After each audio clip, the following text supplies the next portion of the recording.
ملت تشیع کو عملاً، عقیدتاً، اخلاقاً علوی ہونا چاہیے، حقیقتاً اسے علوی ہونا چاہیے۔ ملت تشیع کو عاشق، مرید کردار علوی، رفتار علوی، اخلاق علوی ہونا چاہیے، عاشق عدالت علی ہونا چاہیے۔ ہماری نظام زندگی علی کی تعلیمات پر، تعلیمات علوی پر مبنی ہونی چاہیے۔ خلاصہ کلام یہ ہے، ہماری زندگی تعلیمات علوی پہ مبنی ہونی چاہیے۔ علی کی حکومت، علی کی زندگی، علی کا ہم و غم سب قیام عدل ہے۔ تمام ہم و غم علی کا کیا ہے کہ دین پہ عمل ہو جائے، مظلوم کی حمایت ہو جائے، ظالم کا مقابلہ کیا جائے۔ تمام ہم و غم یہی ہے۔ لہذا اگر شیعہ ہیں، اے شیعہ تیری زندگی علوی ہونا چاہیے۔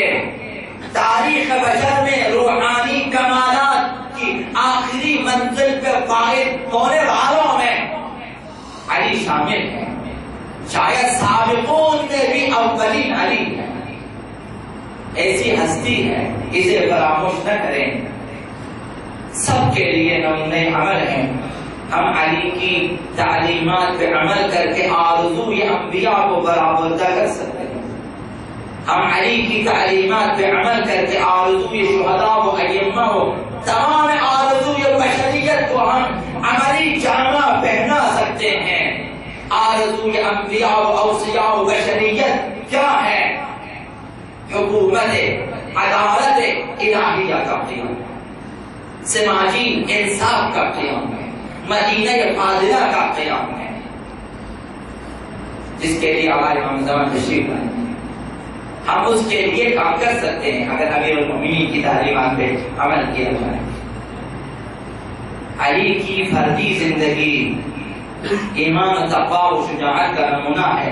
علی کا کردار حکومت عدل و انصاف کی اساس ہے۔ علی کی حکومت کا امتیاز عدل و انصاف، عدالت مطلق، اپنی کسی ذاتی مصلحت کو امیر المؤمنین نے ترجیح نہ دی، ہمیشہ عدالت کا ساتھ دیا، ہمیشہ عدالت کو قائم رکھا۔ دین الہی کا نفاذ سب سے اہم صفت اور تمام صفتوں میں بھی اولیٰ صفت یہی ہے۔ اگر علوی ہیں، اگر متضوی ہیں، دین کو نافذ کریں، اپنے اوپر نافذ کریں، خود عمل کریں اور دوسروں کو دعوت دیں۔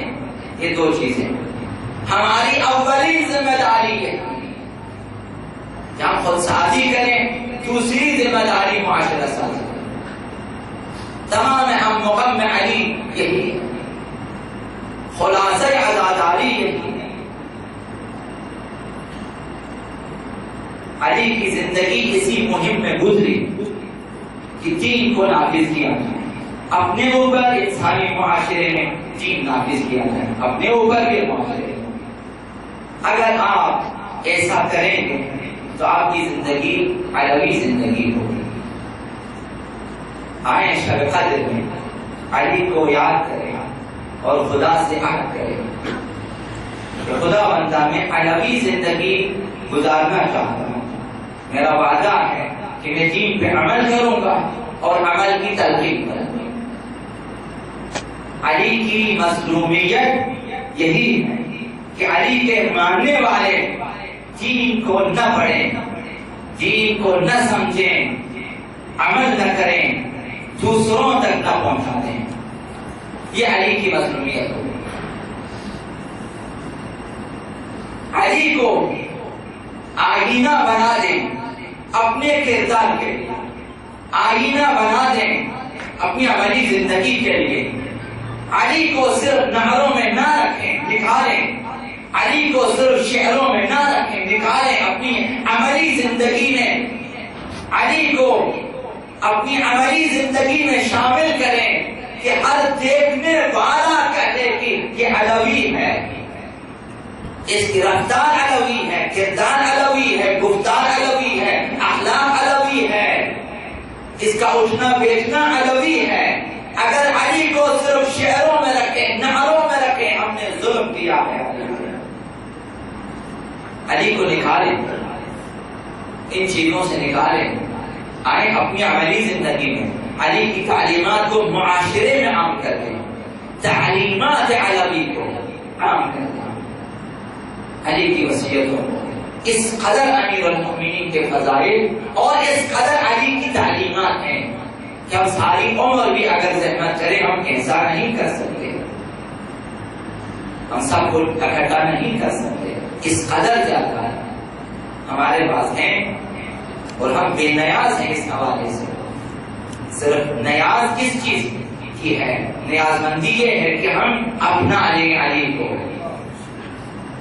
صرف نعروں میں زندہ نہ رکھیں، جب آئے قدر میں امیر المؤمنین کو یاد کریں کہ علی کس لیے روتے تھے، علی اپنے سینے کی طرف اشارہ فرماتے تھے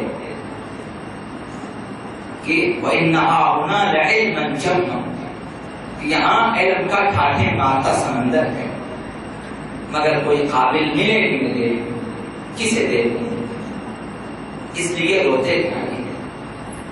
جب لوگ توجہ نہیں کرتے تھے علی کی، جب لوگ علی کی باتیں نہیں سمجھتے تھے، نہیں سنتے تھے، عمل نہیں کرتے تھے، علی مجبور ہو جاتے تھے کہ کنواں میں سر ڈالیں اور بولیں۔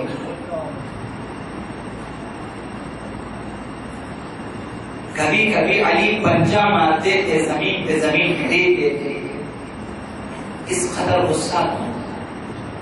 تو آئیں ہم اس تاریخ کو بدل دیں، آئیں وعدہ کریں اور کوشش کریں کہ ہم تعلیمات علوی کو اخذ کریں گے اور عمل کریں گے، تاکہ طول تاریخ میں قلب امیر المؤمنین پہ جو زخم ہے لوگوں کی نافرمانیوں کی وجہ سے وہ کسی حد تک منتمل ہو سکے، شاید کسی حد تک اس کے لیے مرہم ہو سکے، اہل بیت کے لیے رونا ہو، ان چیزوں کے لیے رونے، ان کی تعلیمات ضائع ہو گئی، ان کی سیرت کو لوگ توجہ سے نہیں اپناتے، ان کے اخلاق کی پرواہ نہیں کرتے۔ میرے پاس اگر وقت ہوتا میں ایک مختصر چیز عرض کر لیتا کہ ایک انگریز جس کا نام اسٹیل، اس کے ماں باپ عیسائی ہیں،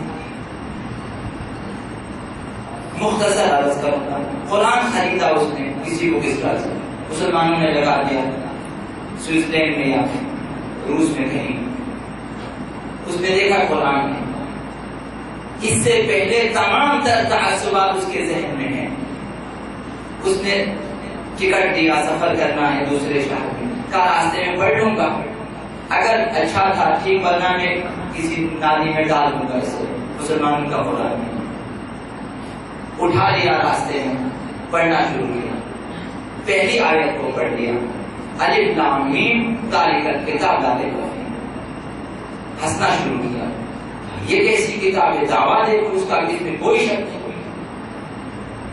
کوئی انسان ایسا کہہ سکتا ہے کہ اس میں کوئی شک نہ ہو، کہا میں اس میں شک پیدا کروں گا، اگلی آیت کو پڑھ لیا، دوسری آیت کو، تیسری آیت کو، چوتھی آیت کو، اپنا اسٹاپ بھول گیا، یہاں اس نے اترنا، ریل اپنی آخری منزل پہ پہنچ چکی تھی، یہ بیٹھا قرآن کو پڑھتا جا رہا ہے، اس امید میں کہیں مجھے ایسی بات مل جائے کہ میں بولوں اس میں شک ہے، یہ شک برانگیز نہیں ملا، قرآن کو بند کیا، کہا کہ یہ ایسی کتاب ہے جس میں شروع میں لکھا کہ کوئی شک نہیں ہے، ابھی تک شک نہیں ہے، کہا مزید پڑھوں گا، گیا وہابیوں کے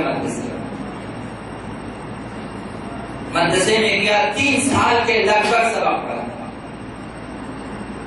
بارہا اس سے استادوں نے کہا کہ جو چیز بخاری اور مسلم میں ہے اس پر عمل کیا جائے گا، وہ صحیح ہے، باقی کسی چیز کو تسلیم نہ کرے۔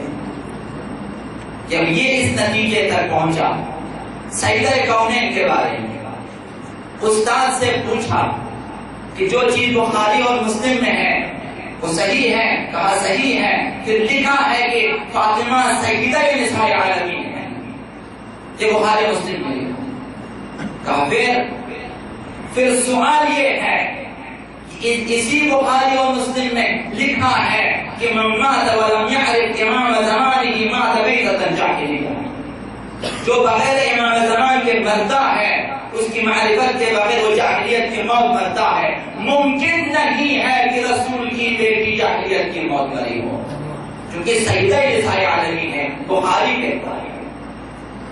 تو پھر سوال یہ ہے کہ سیدہ کونین کا امام کون ہے؟